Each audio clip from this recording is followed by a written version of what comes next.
Hey, what's up, everybody? For this video, I want to talk about the recent criticisms of ROH, and I also want to talk about storylines and why, if the storyline doesn't offer, a great, blow-off match, then the storyline absolutely doesn't mean shit, in my opinion. So I'll talk about that. And, the Spinnernet did a couple of videos. He watched a couple of HDNet tapings, and he really wasn't that impressed.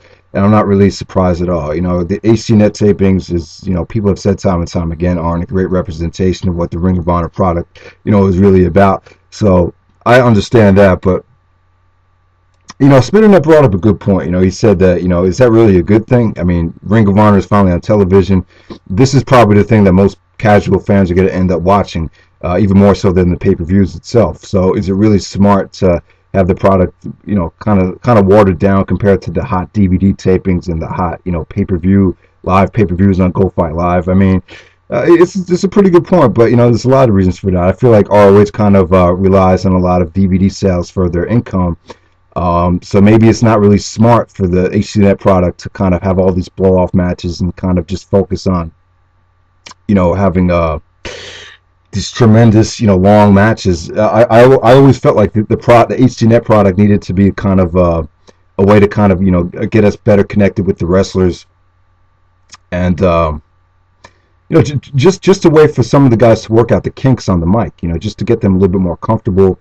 And also, I think the show has been doing a great job to build up the pay-per-views. They've been really doing a great job with packages, promos and stuff like that. And I think the promos in ROH are underrated. I think a lot of these guys are awesome on the mic. I mean, Spitternet might disagree, um, but I really feel like this.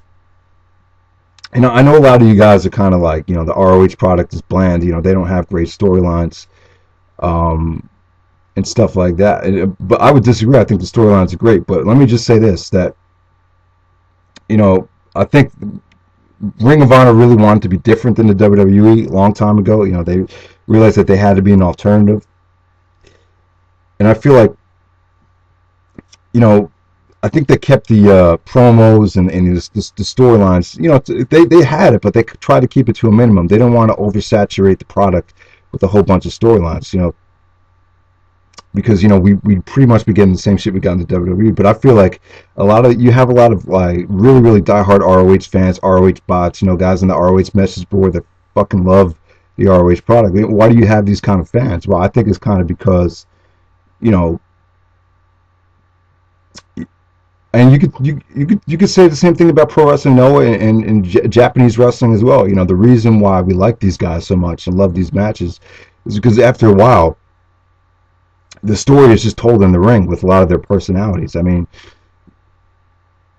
you just start to develop. I mean, these guys have just developed their own, flavor in the ring. I mean, you see these guys going back and forth in all these matches. You kind of start to, they kind of show their own personality just by their in ring ability. And I think that's why we like them so much. Maybe Roderick Strong and Tyler Black don't have the best mic skills, but when we see Roderick Strong, we know what we're getting. Maybe some people think he has a dull personality, but if you've seen him wrestle time and time again, he's kind of developed his own, persona, so to say. Backbreakers, chops. That's pretty much what you expect from Roderick Strong. But at the same time, you kind of feel something else from him. He definitely has that edge to him. He might not really show it in his promos, but it's definitely there. And a guy like Tyler Black as well. He's just a phenomenal wrestler.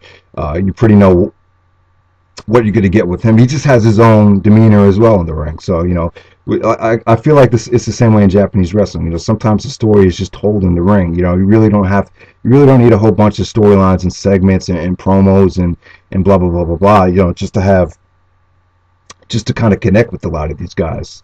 Sometimes in the WWE, I think it's been overdone, and I think that's why a lot of people kind of jump ship to ROH and even TNA back in the earlier days, just to get a different fix from wrestling, because I feel like the WWE sometimes just takes a little bit too far with the storylines and too far with the long-winded promos. Sometimes it's just kind of unnecessary. That I think it kind of has to do with the WWE just having too much airtime every single week. They got to kill 5 hours of television. So I think. back in like '05, '06, '07. It was kind of, it was just a little bit too much. But I think the WWE, I'll give them credit. I think they've done a great job as far as storylines go. But my problem now is that the blow-offs just don't offer anything special.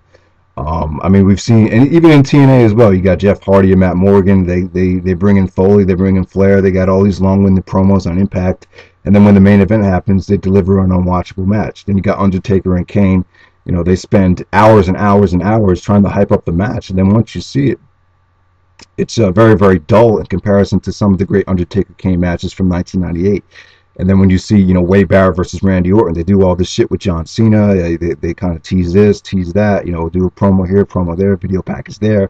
Then when you see the match, you get two guys in the ring that aren't really, putting out. When I watch a Randy Orton match, I'm not seeing, the kind of effort that Steen and Generico brought at Final Battle. I'm not seeing that. I see a guy that's more than anything is worried about getting hurt and wants to keep himself healthy so he can pay his high mortgage. I don't see, two guys busting their ass and trying to, finish telling a compelling story in the ring. So that's a turnoff to me, and I just don't understand why you won't want to give a promotion like Ring of Honor a chance. That a promotion that does have storylines. Now they don't overdo it with the storylines, but it's still there. They have the promos. They have a the video wire is a great example of ROH, showcasing a lot of their personality. They really just using the video wires now just to get guys comfortable on the mic, and these guys are cutting great promos from the heart. If anything, I'll probably say even more so than HDNet tapings. Those video wires really, really get you connected with a lot of the wrestlers on the roster. But yeah, like I said, the Steen and Generico feud, they've been building it up all year. They really did a tremendous job with it, and it wouldn't have meant shit in my opinion if that match at Final Battle did not deliver, but it did deliver. Those guys put their heart into the match. They almost killed each other, and the result was phenomenal. If you've seen that match, I don't see how you could say anything bad about it. But I don't know, there's just a lot of fans out there. I guess it's because of the WWE marketing machine. It's just WWE production values. I went to school with the kid. We were pretty good friends. He was a WWE fan. It's all he could talk about, though. I mean, when I had a conversation about this kid, very, very, very rarely would he want to talk about matches. He really was into more of the production values. He was more into, the scenery, the pay-per-view setups, all these other things, which I was cool with. I could talk about that stuff, but it's not really the reason I would watch WWE. And he would be really, really into the promo packages, which is cool. But my problem is, all that stuff doesn't mean anything if you're not going to deliver in the ring. I feel like he was just the kind of kid that would just buy DVDs just for that kind of stuff. And whenever the match would take place, he would just, go back on his laptop and just, try to do the rest of his homework. It's like it didn't even matter. And that's just ridiculous to me. I mean, why become a professional wrestling fan if all you care about is storylines? I hate to use this as an example, but I think this is the best example.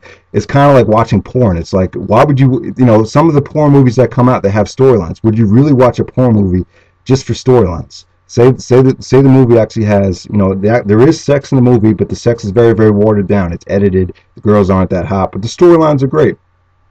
Who gives a fuck? If I want to watch a storyline, I'm going to watch Pulp Fiction. I'm going to go watch Samuel L. Jackson, John Travolta, Bruce Willis. I'll watch those guys. I'm not going to watch a porn movie just for the fucking storyline.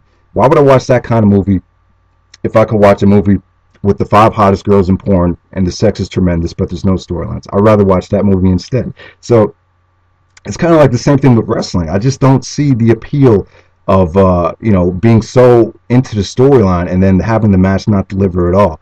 A product like Ring of Honor, you pretty much get it all. Ring of Honor is more sports entertainment than you think. It really, really is. I hate to say it, but if you were a big fan of the WWE in the early 2000s, if you were a big fan of SummerSlam 2002, that whole show from top to bottom, that's what Ring of Honor is right now. It delivers the same kind of pure wrestling that show did.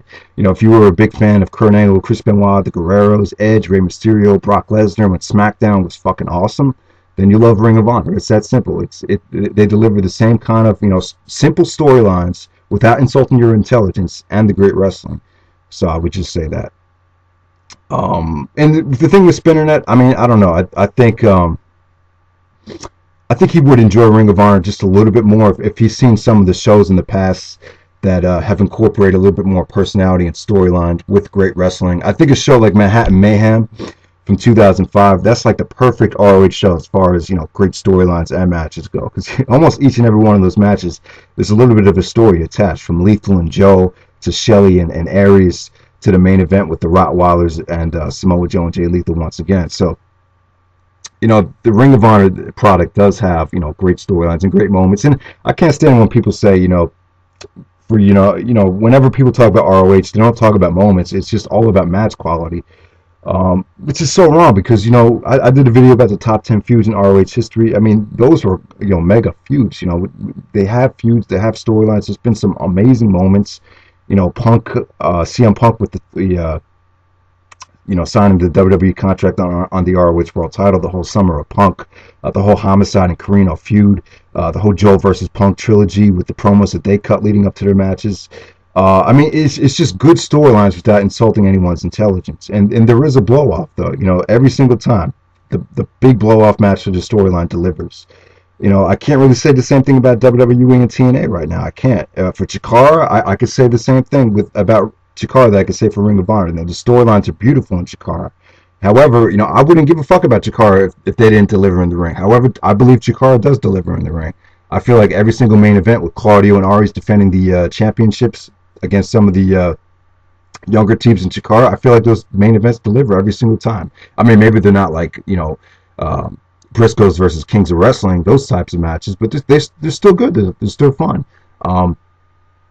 You know, Chikara's Dark Cybernetico event, you had the BDK versus Chikara. You know, if that did not deliver, if that main event did not deliver, there's a pretty good chance I would have probably given up on Chikara. I would have felt let down, but they didn't let me down. That was one of the best matches all year. So maybe Chikara's a little bit more storyline driven than ROH, but bottom line is I believe Chikara still delivers in the ring. So that's why I really support ROH and Chikara.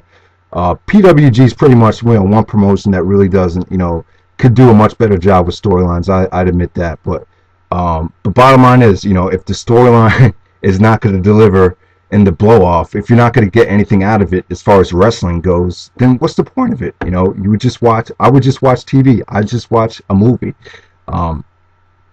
You know, that's just the way I feel. So I think that's the main difference between ROH. I think that's why a lot of people just, you know, want to come on here and promote it, you know, talk about it, is because bottom line is, you know, once the pressure is on, once all the build-up is done, and it's time to go out there and deliver, time and time again, you know, the Ring of Honor promotion definitely delivers. You know, and if they did not, you know, they'd probably be out of business. So it's that simple.